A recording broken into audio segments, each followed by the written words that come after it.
रमा अपने बेटे चंदन के साथ चतरपुर गांव में रहती थी। चंदन एक खूबसूरत नौजवान था। गांव की सारी लड़कियां उसे बहुत पसंद करती थी। एक दिन चंदन पर शिवानी की नजर पड़ी और उसे चंदन से पहली नजर में ही प्यार हो गया। चंदन को भी शिवानी बहुत पसंद आई। कुछ ही दिनों में उनकी शादी हो गई। शिवानी की एक सच्चाई ये भी थी कि वो एक इच्छाधारी नागिन थी। रमा को चंदन की ये बात पसंद नहीं आई कि उसने अपनी मर्जी से शादी की, इसलिए रमा शिवानी को पसंद नहीं करती थी। बहू, मैं सत्संग में जा रही हूँ, तो घर का सारा काम संभाल लेगी ना? जी सासू माँ, आप चिंता मत कीजिए, आप आराम से सत्संग में जाइए, मैं घर का सारा काम कर लूंगी। तो ठीक है, सारे काम निपटा लेना। बर्तन धो देना, कपड़े भी पड़े हैं वो भी सुखा देना, और घर में फिनाइल वाले पोछे से सफाई भी कर देना। और ये देख, ये बाजार से सामान की लिस्ट लिखी है, उसे भी ले आना।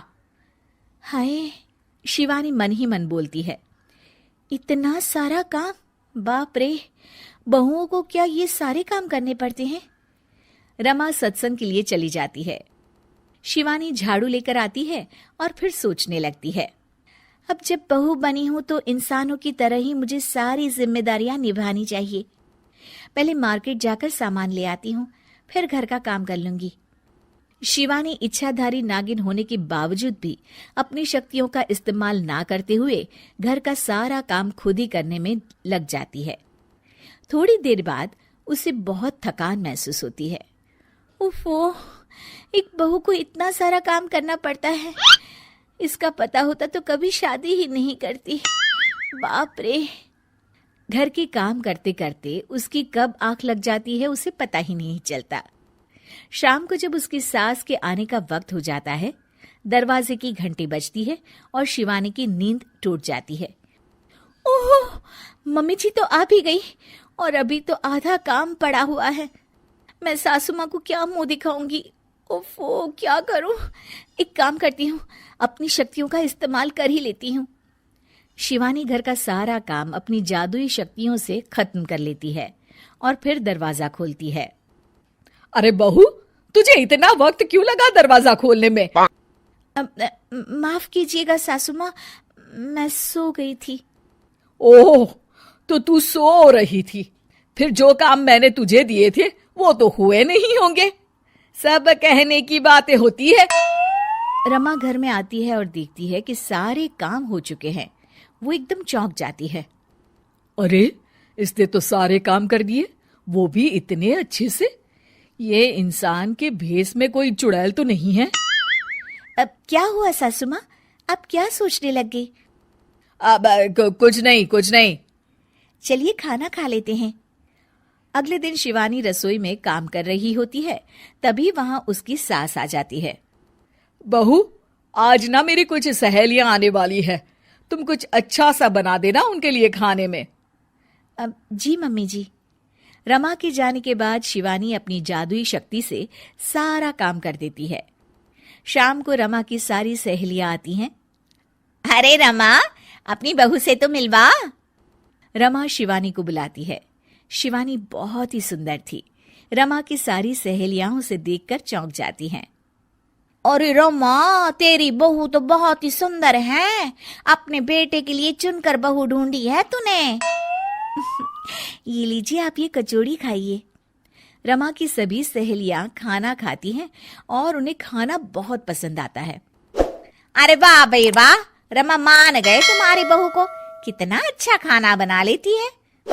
उस दिन पूनम की रात होती है और शिवानी घर के कामों में इतनी उलझी रहती है कि उसे याद ही नहीं रहता कि हर पूनम की रात को वो अपने असली रूप में आ जाएगी। वो रसोई में काम कर रही होती है, तभी उसका असली रूप सामने आने लगता है। शिवानी ये देखकर घबरा जाती है। हे भगवान, मैं तो भूल ही गई थी कि आज पूनम की रात है। बाहर तो सासू माँ और उनकी सहेलियां आई हुई हैं। अब मैं क्या करूं? आ जाए। हे भगवान, अब मैं क्या करूं? अगर किसी को पता चल गया कि मैं एक नागिन हूं तो मुझे इस घर से ये लोग निकाल देंगे, और चंदन, वो तो मुझसे नफरत करने लगेंगे। तभी रमा रसोई में आ जाती है और शिवानी अपनी सास को आता हुआ देख घूंघट कर लेती है। बहू, तू यहाँ क्या कर रही है इतनी देर से? तभी रमा देखती है कि शिवानी ने घूंघट किया होता है। अरे बहू, ये तूने अचानक से घूंघट क्यों कर लिया? कुछ नहीं सासू माँ, वो मेरी ना सहेली का फोन आया था अभी। हाँ तो उसने कहा कि आज पूनम की रात है और आज की रात बड़ी ही खास है, तो अगर आप कोई मन्नत मांगो तो पूरी हो जाती है, लेकिन इस मन्नत को मांगने के बाद आपको अपना चेहरा किसी को नहीं दिखाना होता, इसलिए मैंने ये घूंघट किया है। अरे पर तूने तो मुझे इस बारे में कुछ नहीं बताया। हाँ मम्मी जी, मुझे माफ कर दीजिए, वो घर में सब मेहमान आने वाले थे तो मेरे दिमाग से ही ये बात निकल गई। शिवानी ऐसा कहकर अपने काम में लग जाती है। रमा मन में सोचती है, बड़ी ही अजीब सी बात है ये, ऐसी ऊट पटांग मन्नत कौन मांगता है भला? और शिवानी मन में सोचती है, बस कैसे भी करके 12 बजे तक मुझे अपने असली रूप को छुपाना है। अच्छा चलो फिर ऐसे ही चलो, मेरी सहेलियां जा रही हैं, उनसे विदा ले लो। ठीक है मम्मी जी, पर ये घूंघट। हाँ, मैं समझा दूंगी उन्हें कि तुम्हारी ये कुछ अनोखी सी मन्नत है। शिवानी अपनी सास के पीछे चल रही होती है, पर उसका निचला शरीर अब नागिन का रूप ले लेता है। वो मन में सोचती है, हे भगवान, अब मैं क्या करूं? ऐसे तो मैं बाहर नहीं जा सकती, मुझे यहां से जाना ही पड़ेगा। रमा पीछे मुड़कर देखती है तो शिवानी गायब होती है।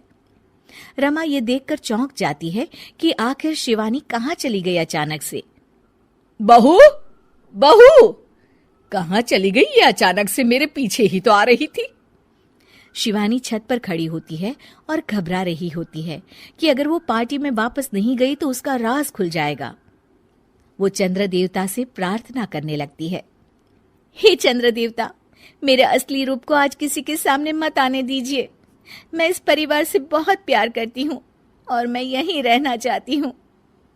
चंद्र देवता प्रकट हो जाते हैं। अगर तुम यही चाहती हो शिवानी, तो मैं तुम्हें इंसान के शरीर में हमेशा के लिए परिवर्तित कर देता हूँ, पर फिर तुम एक नागिन भी नहीं रहोगी और तुम्हारी सारी शक्तियां छीन जाएगी। मैं यहाँ इस घर की बहू बनकर ही रहना चाहती हूँ चंद्र देवता, आप मेरे शरीर को इंसानी रूप में परिवर्तित कर दीजिए। चंद्रदेव शिवानी को एक इंसान बना देते हैं और वो अब नागिन नहीं रहती। वो जल्दी से नीचे पार्टी में जाती है। अरे बहू, कहाँ गई थी? क्या हो गया था तुम्हें? मम्मी जी, वो छत पर थी, मौसम खराब हो गया था ना, तो कपड़े बाहर सूख रहे थे, सोचा उतार लाऊं।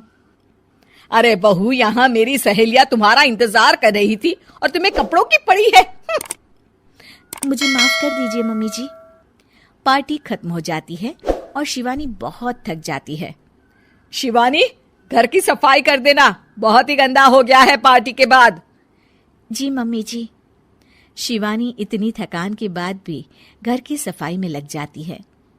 सच में एक सामान्य बहू बनना भी बड़ी ही मुश्किल का काम है। अगर चंदन से प्यार न किया होता तो कभी बहू नहीं बनती।